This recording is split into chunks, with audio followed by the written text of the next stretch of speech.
During the pandemic, I decided I wanted to work on painting, furniture, and crafts.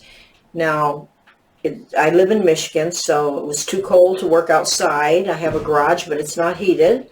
So I decided to take part of my basement, clean it up, remodel it a little bit, redecorate it, really, paint it, clean it, and use it for a backdrop for videos.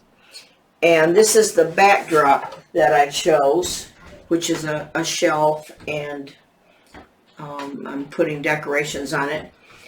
But it kind of snowballed from there, and I started to think I might want to make it like a little breakfast area, breakfast nook, because I love doing tablescapes for holidays and seasons, and I have a lot to work with in that department. So I just started working in my basement, and now spring is here and I can work outside. But I want to finish this, and then I can come back down here on the holidays, special occasions, and next winter. So I decided to put a wreath in the middle. I got this at Pier 1, and I didn't really like some of the flowers, so I changed the flowers out and added my own greenery. Then I found these shutters in the trash. They're the plastic ones, and they were still in their cardboard box, and I put a stencil in the middle.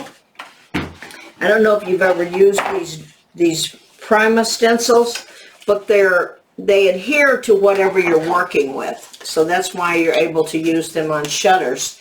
And you use a paste type paint with them, and they didn't have anything in green, so I bought a off-white and just added a little green, a little mint green to it, and it worked. So now I know that I can just buy all the primary colors, and I was a painter for many years, so I enjoy painting and I don't mind mixing my own colors. So I'll buy the primary colors and I will have every color that I need without spending a fortune. So I painted that and I put that up next to the wreath, and it just didn't really do anything for me. So I took another shutter and painted it green and sponged it with some white paint and set it on top of that. And I love that look. It turned out really nice.